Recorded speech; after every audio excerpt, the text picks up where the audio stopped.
आपले. अक्षय, मी सांगितलं ना दूध चालू व्हायला पाहिजे साहेब. आणि ऐका ना साहेब, गायवाल्यांची गाडी दाखवली पाहिजे कुठे आहे? जेणेकरून दाखवा. शेतकरी उद्या आणणार नाही, भाडं तर द्यावं लागतं. कुठे आहे? कुठे आहे गायवाले? कुठे? तिथं भरत होती गाडी. मग ते गेले मग अशी गेले.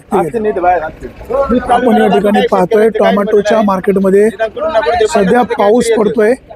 पावसामुळे टोमॅटो खराब होण्याचं प्रमाण वाढतंय आणि त्याच्यामुळे टोमॅटो अशी फेकून द्यावे लागतात. टोमॅटो खराब झाल्यामुळे असा परिणाम होतोय. बघा एवढं साहेब कॅरेट फेकून दिले, अजून गाडी ते ड्रायव्हर पळून गेला. त्याला ड्रायव्हर मागे आला. त्याला लाज वाटायला लागली. बंधूचे आपले सांगा आता एवढा सांगा, हे जर ज्यूस चालू झालं त्याच्यातून पाणी गळते, मस्त आम्हालाच लाज वाटली. 30 रुपये भाडं आज बनकर पाट्यावर 700-800 रुपये रोज झाला. इकडे काय ते 700-800 रुपये रोज झाला बनकर पाट्यावर साहेब. एमपी वाले आले ते पोट भरून चालले. आता गायवाल्यांचं कसं जाऊ द्या. पण आता माल खराब आहे, त्याला चिरटा आहे. मान्य आहे, पण साहेब ज्यूस चालू केलं पाहिजे ना मार्केट कमिटी. मग आता पावसाळ्यामध्ये ज्यूस चालत नाही ना. काय झालं साहेब, प्रोडक्ट आता मगाशी व्यापारी नाही म्हणाले ना. ज्यावेळेस 3000 रुपये चालू होतं 2 वर्षापूर्वी, त्यावेळेस ज्यूस चालत होतं पावसाळ्यामध्ये. चालत होतं. तुम्ही सगळे मार्केट कमिटीला भेटा ना साहेब. त्याच्या आम्ही तुम्हाला सांगतो तुमच्या मार्फत हा व्हिडिओ मार्केट कमिटी पाहणार. पर्याय व्यवस्था असेल तर ज्यूसची व्यवस्था होईल. पुढे व्यथा ऐकलीच जात नाही. इथे दांगट व्यापारी दांगट तुमच्यासारखी ज्यूसचं घेतात ना माल. नाही तुमच्यासारखी आता नाही घेते. तुमच्यासारखी माणसं आहे म्हणून नाही, आता आम्हाला घेते. शेतकऱ्याला थोडी एक ताकद भेटती. बाकी तुम्ही थोडं चालवलं पाहिजे. तुम्ही थोडा पुढाकार घेऊन ये शेतकऱ्यांसाठी. नक्की आपण तुमचं म्हणणं तर मांडू. जेणेकरून मजुरी आणि गाडीचं भाडं तरी निघालं पाहिजे. आज समजा ड्रायव्हर वाले त्याला खर्च आहे एवढी 8-9 लाख. आता हे किती क्रेट फेकून दिले असतील? हे जवळजवळ 81 कॅरेट टाकली गाडी. म्हणजे किती नुकसान?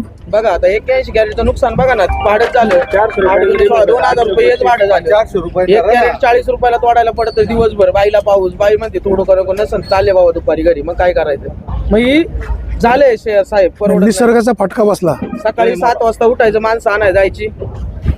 बघा आता काय याला काय सगळं जाते.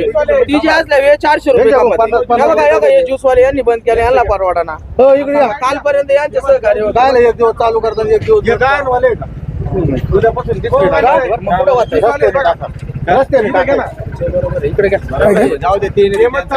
जाऊ दे ना. मुक्कादांवर खाते आता फेकून देण्यापेक्षा. भाऊ काय नेमका ज्यूस सध्या बंद काय आहे? कंपनीला दरदिवस 2-3 गाड्या, एकही गाडी पूर्ण होत नाही. काय करावं? हो आता ते गाडी पूर्ण होत काय त्यांनी तरी काय करावं?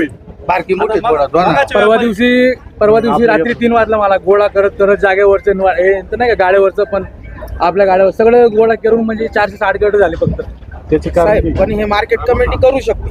3 वाजता ऐका, तुम्ही तुमच्यातले 4-5 जण एकत्र व्हा. मार्केट कमिटीला एक लेखी पत्र द्या, त्याच्यावर अंमलबजावणी होईल. मी पण सांगेल. कारण की जो माल खपत काय म्हटले व्यापारी नाही, मग व्यापारी आता हे म्हणलं 4 गाड्या लागतात. ठीक आहे, तुम्ही दोघं समान आपण चर्चा करू ना. आपण मार्केट कमिटीशी बोलून घेऊ. नाही केलं पाहिजे. सध्या निसर्गाच्या लहरीपणामुळे शेतकऱ्यांचं नुकसान होतंय. बाजारभाव कमी जास्त होते. सध्या बाजारभाव मी काय म्हटलं, हा जो माल आहे प्रोसेसिंग युनिट तयार करा ना बाजार समितीचं. तुम्ही तशी लेखी मागणी करा ना दादा. लेखी म्हणजे त्यांना माहित नाही का? अहो 4 शेतकरी एकत्र येऊन मार्केट कमिटीला भेटा. शेतकरी देत ना. चला मार्केट कमिटीमध्ये ना, सांगा ना त्यांना. आता सांगितलं पाहिजे ना. असा माल जर फेकून द्यायचा झाला शेतकऱ्याची, तो माल खराब आहे. व्यापाऱ्यांचं म्हणणं असं आहे का तेवढा खप होत नाही. काय करायचं त्यांनी, व्यापाऱ्यांनी पण? आता एवढ्या कंपन्या चालल्या जेवढं. अहो दादा त्यांचा भरणा होत नाही खराब मालाचा. समोर व्यापारी आहेत. दरदिवस 4 गाड्या लागतात ना कंपनीला पण. आव किती माल तेवढा माल कलेक्ट होत. अहो आता तेवढा माल कलेक्ट होत नाही. गाडी नाही होत ना. आता आज 2 गाड्या झाल्या. पण गाडी पूर्ण झालं पाहिजेत ना. नाही होऊ राहिली गाड्या. मग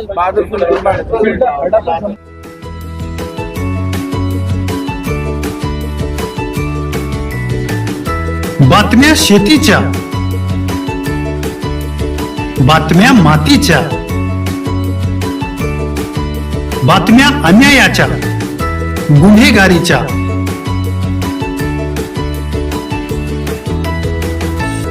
राजकारणाच्या आणि समाजकारणाच्या, शोषणाविरुद्ध बुलंद आवाज, जनसामान्यांच्या हुंकाराची गाज, सत्कार्याला प्रोत्साहन, दुष्कृत्याला अनुशासन, निर्भीड निस्पृह, सडेतोड, बेधडक आणि रोखटोक म्हणजेच विघ्नहर टाइम्स. शोध बातमीचा, ध्यास सत्याचा. आपलं चॅनल, आपली बातमी. सबस्क्राईब तर कराच, पण बेल आयकॉनवर क्लिक करायलाही विसरू नका.